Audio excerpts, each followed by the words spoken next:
Hey everyone, welcome back to the channel. I am Sanjay Kumar.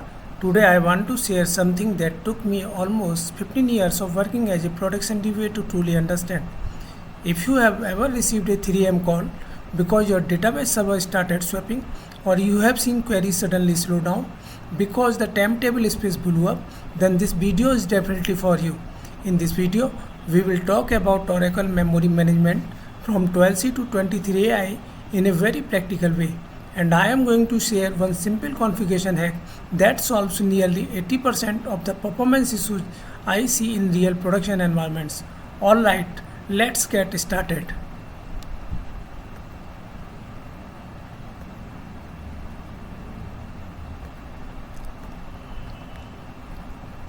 Let me explain the problem with a simple scenario. Suppose you are running Oracle 19c and you have a multi-tenant database with maybe 10, 15 or even 20 pluggable databases, also called PDBs. Now imagine a previous DBA or a consultant configured automatic memory management, also called AMM. So you might see parameters like this.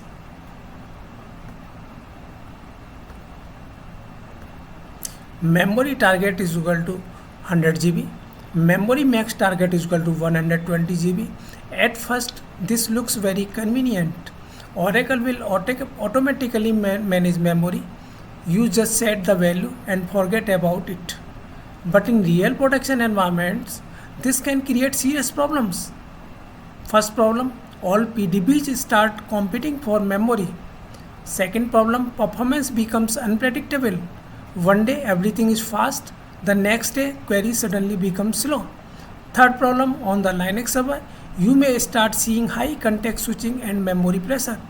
And the biggest issue is this, you lose control over how Oracle is actually using the memory. Now let me share a real production example. I once worked with a financial services company. They had around a 200 GB Oracle database with about 50 PDBs. Every afternoon, the system would suddenly slow down. CPU usage would go up to 90% and many queries would start timing out. For weeks, we investigated everything, application code, SQL tuning, network issues, but the real problem was much simpler. They were using AMM in a multi-tenant environment and HugePages were not configured. Just one configuration change fixed the entire problem. Alright. Now let us talk about the solution. And before I explain this, I want to be clear about one thing. This is not a magic solution for every problem, but this is a very strong foundation that every production Oracle database should have. Let's start with step 1. Step 1. Stop using AMM. Use ASMM instead. Instead of using automatic memory management, we switch to automatic shared memory management, also called ASMM. So the first step is to disable AMM.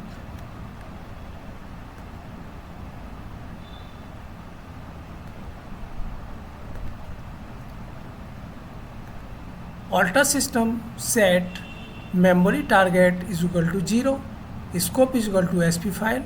Alter system set memory max target is equal to 0, scope is equal to SP file. Then we configure SJ and PJ separately. Enable ASMM.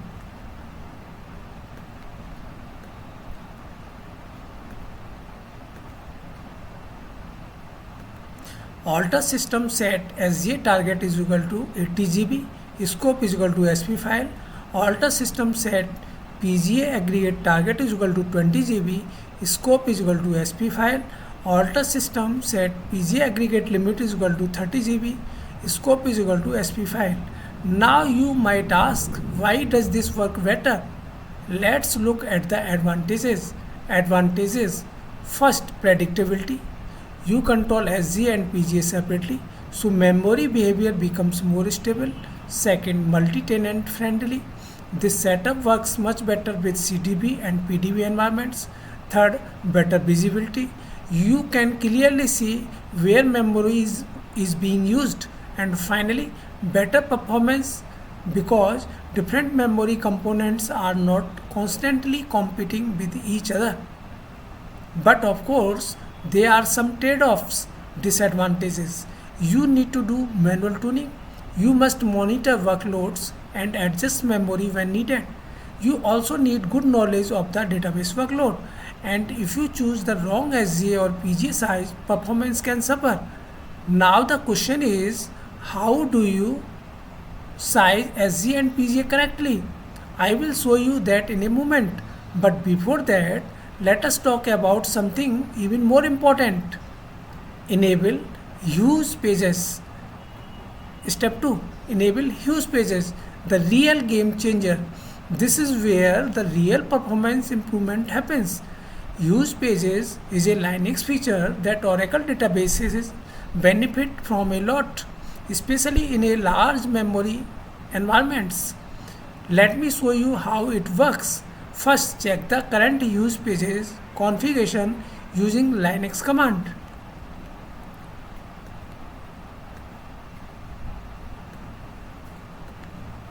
Grab huge/proc/meminfo. Then calculate how many HugePages you need. For example,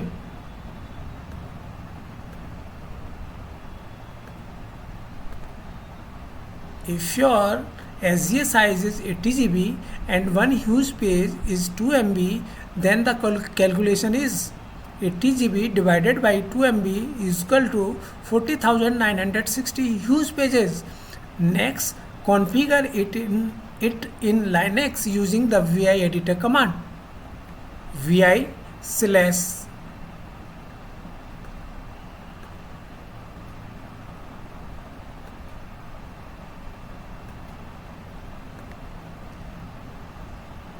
vi/etc/cctl.conf vm.nr_HugePages is equal to 40,960.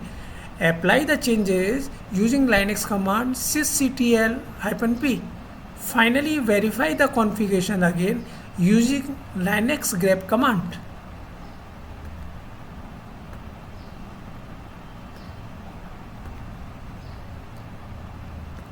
Grep huge/proc/meminfo.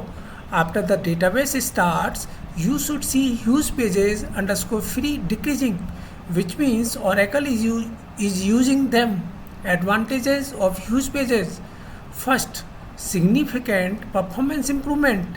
In many systems, CPU usage drops by 5 to 15%. Second, no swapping risk because HugePages cannot be swapped out. Third, lower memory overhead because Linux manages far fewer page table entries. And finally, more stable performance, which means fewer random CPU spikes. But again, there are some considerations. Disadvantages. HugePages requires operating system configuration, usually with root access. Memory is reserved, so other application cannot use it. Sizing must be accurate, otherwise you may waste memory, and it is not a dynamic. If you change SGA size, you may need to reconfigure HugePages. In fact, I have seen cases where teams thought they had application performance problems, but the real issue was simply HugePages not configured properly. After enabling HugePages, CPU usage dropped from around 70% to 45% with the same workload. No code change, no SQL tuning, just HugePages configuration.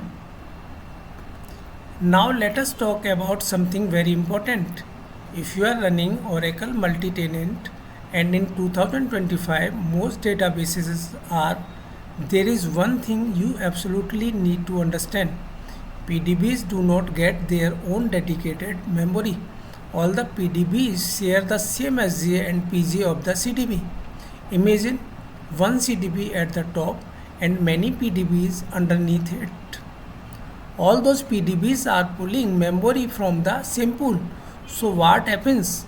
If one PDB starts consuming too many resources, it can affect every other PDB in the system. In other words, one badly behaving PDB can slow down the entire database. Real production example. Let me share a real example. I once worked with a software as a service company that was running about 30 PDBs, one for each customer. Everything was working fine. But one day, a new customer started running very heavy reports every morning at 9 am. Those reports started consuming huge amounts of memory and CPU, and suddenly something strange happened. Every other customer's database became extremely slow. Support tickets started flooding in. Customers were complaining, and the company was literally losing money every hour. So, what was the solution? The solution was Oracle Resource Manager for PDBs. Using Resource Manager, with Resource Manager, you can control how much resource each PDB can use. For example, you can configure limits like this.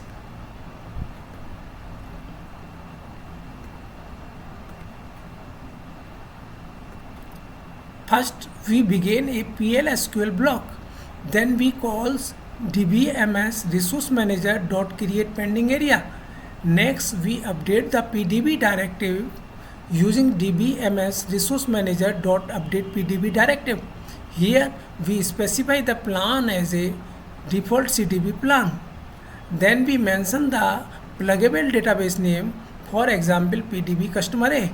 We assign shares as 3, which controls relative resource allocation. We set utilization limit to 100% and parallel server limit also to 100%. After that, we validate the configuration using validate pending area. Finally, we submit the changes using submit pending area, and then we end the PL/SQL block. And starting with Oracle 19c, you can also guarantee minimum SGA memory for a PDB.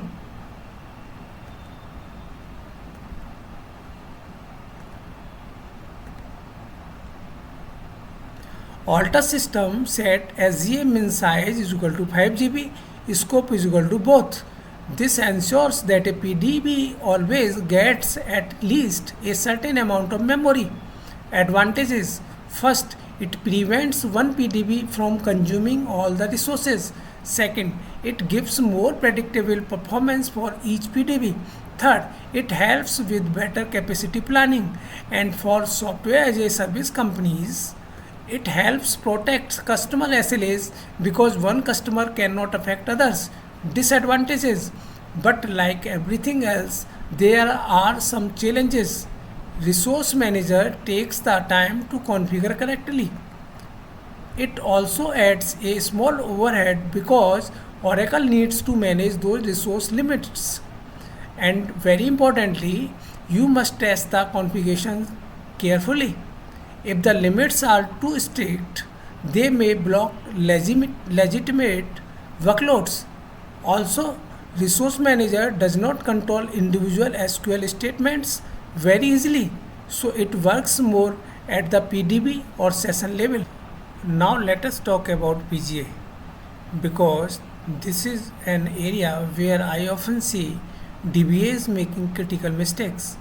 Many DBAs configure something like this.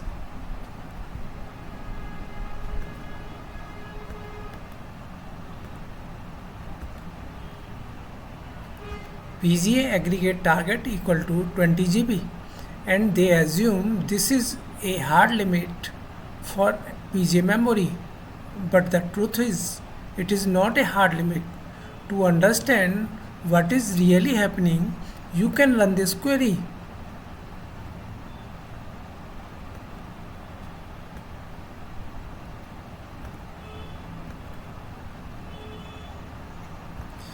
We select the name, value and a unit from the $PGA stat view, and we filter only important metrics like aggregate PGA target parameter, aggregate PGA auto target, total PGA allocated and maximum PGA allocated.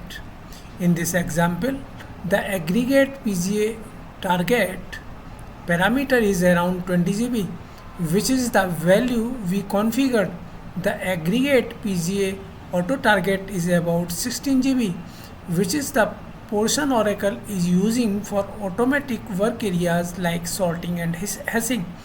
The total PGA allocated is around 17 GB, which shows how much memory is currently being used by all sessions, and the maximum PGA allocated is about 19 GB, which tells us the peak memory usage since the database was started.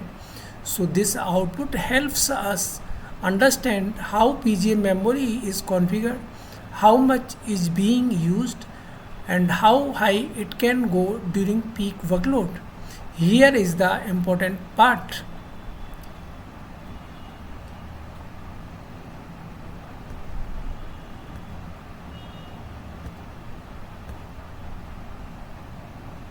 In Oracle 12.1 and earlier, sessions could actually exceed the PGA aggregate target. When that happened, memory usage could grow too much and Linux could start killing database processes due to out of memory situations. To solve this problem, Oracle introduced a new parameter in Oracle 12.2. That parameter is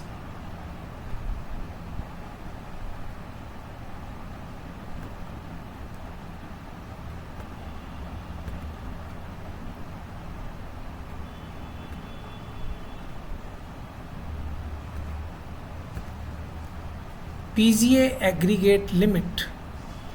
This is the real hard limit for PGA memory. If the database exceeds this limit, Oracle will terminate the sessions that are consuming too much memory instead of crashing the entire server. My practical recommendation: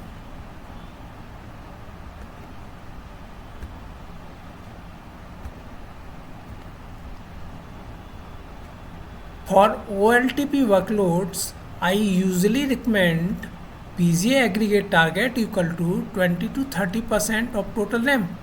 PGA aggregate limit equal to 1.5 to 2 times the target. For data warehouse or batch workloads where large sorts and hash operations happens,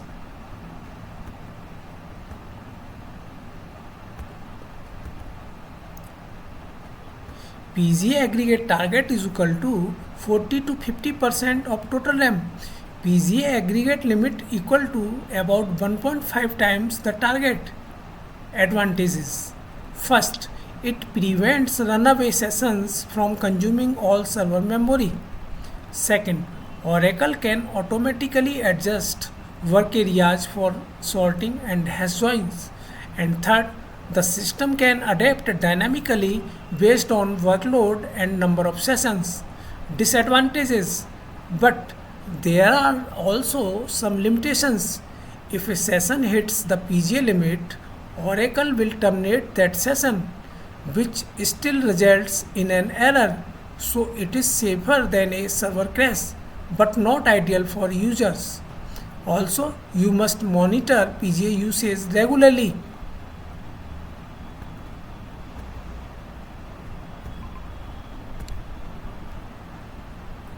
Views like v $PGA stat, v $SQL work area, and v $SQL work area active are very useful for this.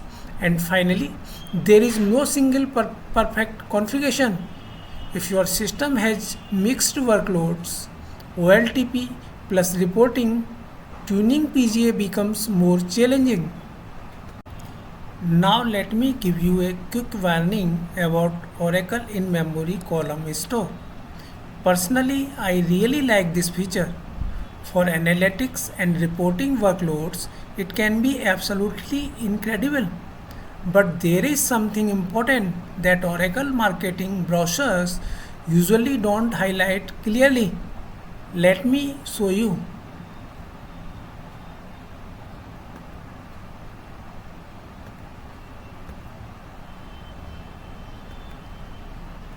Alta system set in-memory size equal to 50 GB, scope is equal to SP file.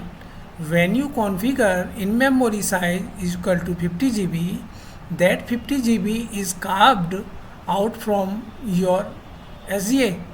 it is reserved memory, and this reservation happens whether you load objects into the in-memory column store or not.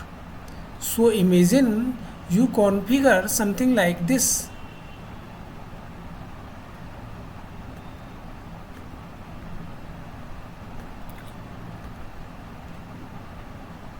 SGA target is equal to 100 GB, in memory size equal to 50 GB. In reality, that means you only have about 50 GB left for the buffer cache, shared pool and other SGA components. So enabling in memory directly reduces the memory available for normal database operations. Now there is another important thing. If you are running multi-tenant architecture, the in-memory column store works at the CDB level. That means all PDBs share the same in-memory pool. You cannot easily isolate separate in-memory allocation for each PDB. So resource planning becomes very important. Advantages when used correctly. First, you can see 10x to even 100x faster analytics for tables stored in the in-memory column store. Second, the best part is no query changes are required. Applications continue to run normally. And third, Oracle uses dual format storage. Data is stored in row format on disk but column format in memory, which makes analytical queries extremely fast. Disadvantages. But there are also some important drawbacks. First, it is very expensive in terms of memory because it reserves a large part of your SGA. Second, it is not designed for OLTP workloads. It works best for analytics and reporting queries.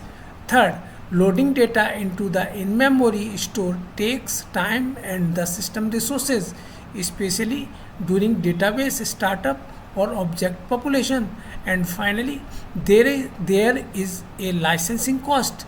You need Oracle Enterprise Edition plus the in-memory option, which can be quite expensive. So here is my personal advice. Do not enable in-memory column store in production just to experiment. Instead, do proper capacity planning. Test it first in development or staging environments, measure the performance improvement, and then decide if it is worth enabling in production. Alright, now let me quickly walk you through the top 5 memory configuration mistakes that I see again and again in production databases. These mistakes can seriously hurt performance if you are not careful. Mistake number 1, undersized PGA. The first problem is PGA that is too small. When this happens, you start seeing temp table space explosions, very high disk I/O, and queries that should finish in minutes start taking hours to complete. If you check the AWR report, look for wait events such as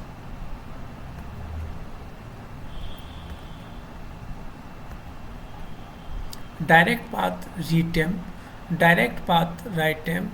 These wait events usually indicate heavy sorting operations spilling to disk.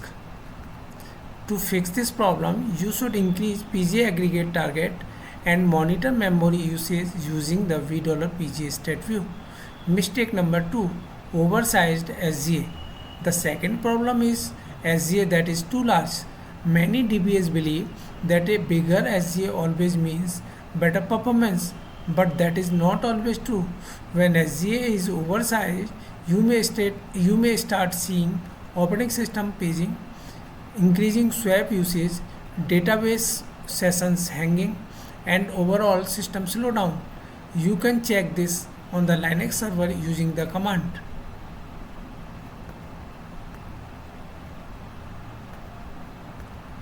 VM stat1.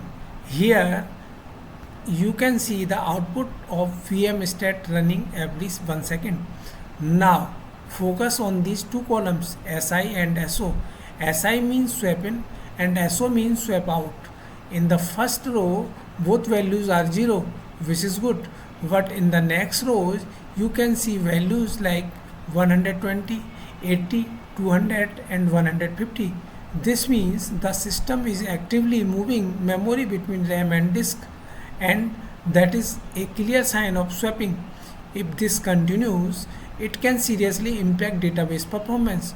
To fix this problem, you should reduce SJ target and to make sure you leave enough memory for the operating system and other background processes.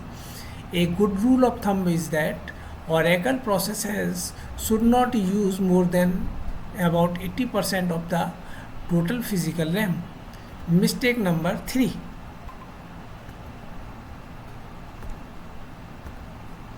No HugePages. The third mistake is not enabling HugePages. When HugePages are not configured, you may notice high CPU usage even when there are no heavy queries running. You may also see high context switching and sometimes what looks like mysterious system load. The solution here is straightforward. You should enable HugePages, especially for databases with large memory configuration. Mistake number 4. Using ASMM in multi-tenant. Another common issue is using automatic memory management in a multi-tenant environment. When this happens, you may observe unpredictable PDB performance, memory allocation conflicts, and random slowdowns. The solution is to switch from ASMM to ASMM, which we already discussed earlier in this video. Mistake number 5. Default resource plans. And finally, using default resource plans in multi-tenant databases. When resource plans are not configured properly, one PDB may start consuming too many resources, and seriously, the entire container database becomes slow. To prevent this, you should create custom CDB resource plans. Define proper shares and limits for each PDB so that one workload cannot negatively impact the others. So if you want to implement this memory optimization approach, here is the production checklist that I personally follow. I use this exact process for almost every Oracle database I manage.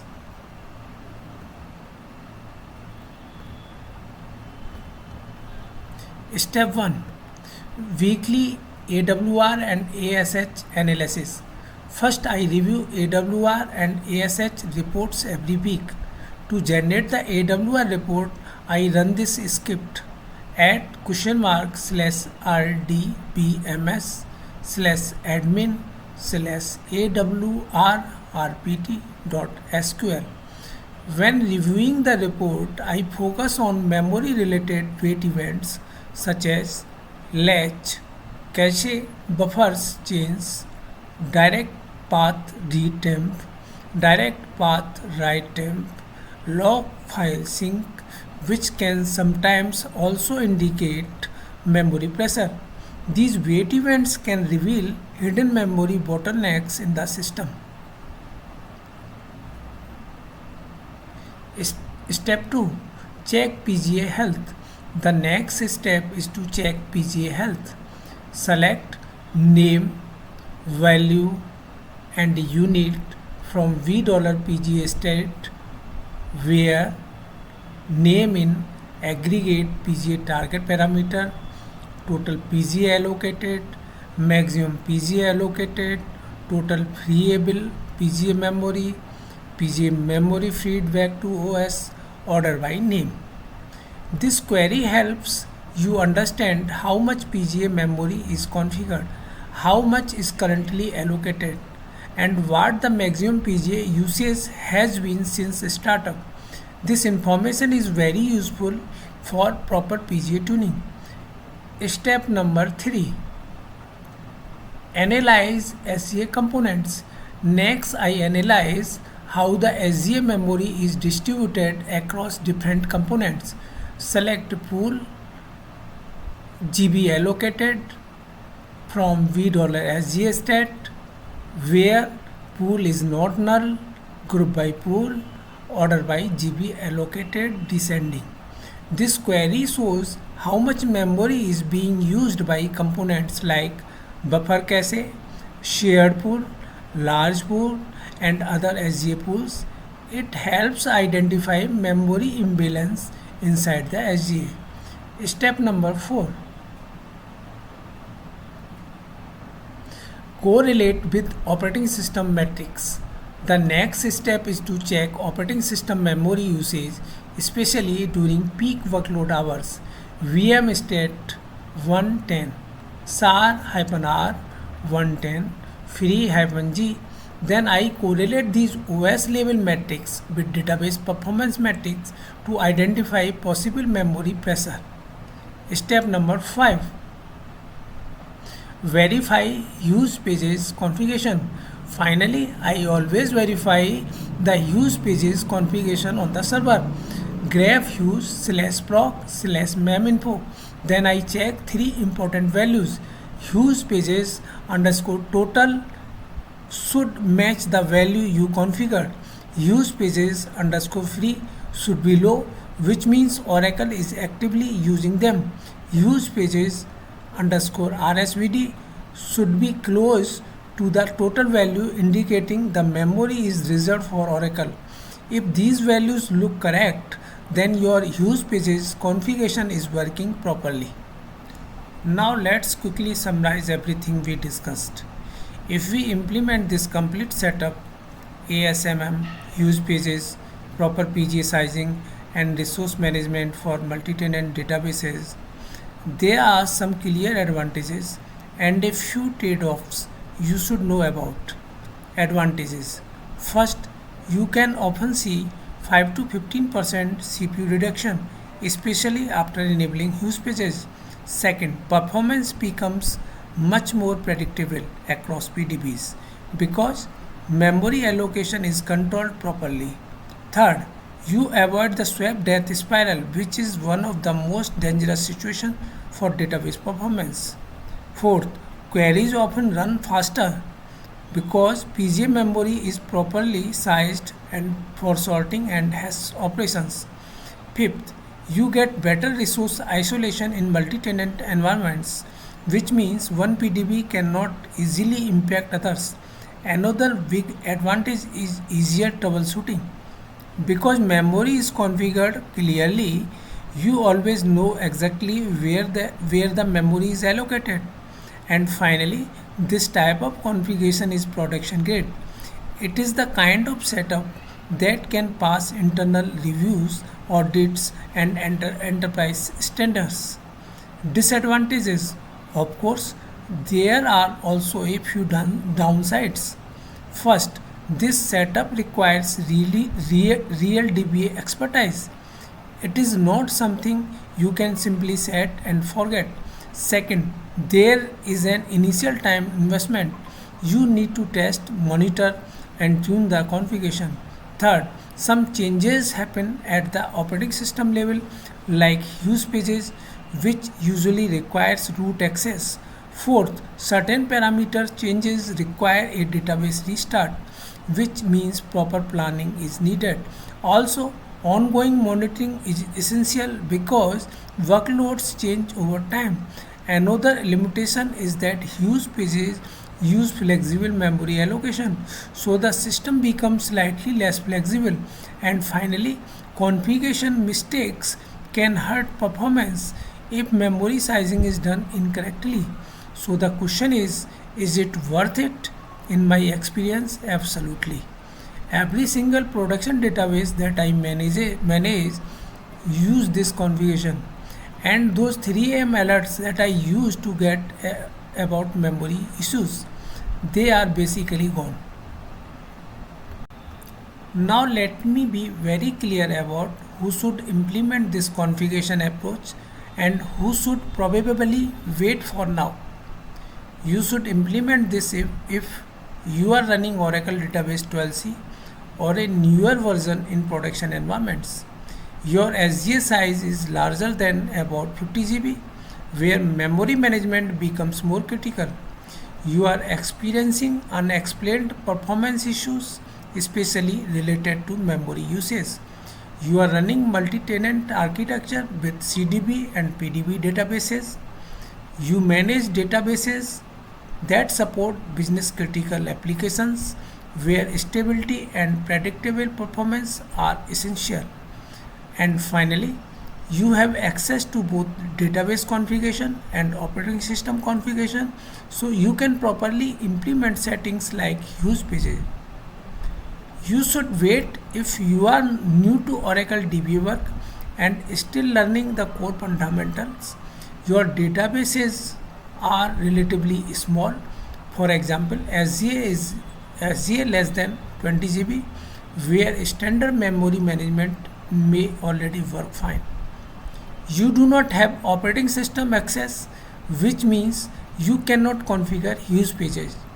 You are working in a highly restricted environment where configuration changes are difficult or change window are very limited, or you do not have proper test environment to validate these changes before applying them in production. So remember, this is not a copy paste and pray type of configuration.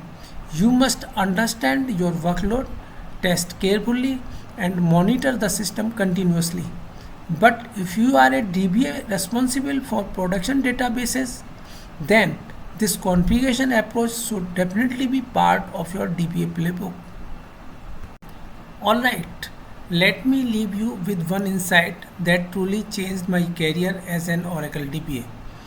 After 15 years of working in production environments across financial services, software as a service companies, telecommunications, healthcare, and many other industries, here is one thing I have learned. The best performing databases are not necessarily the ones running the newest features.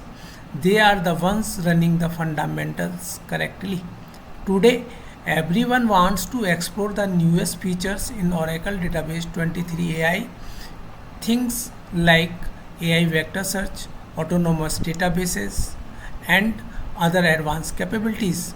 And those features are great, but if you cannot manage memory properly, if you do not truly understand SGA, PGA, use pages, and resource management, then those advanced features would not save you.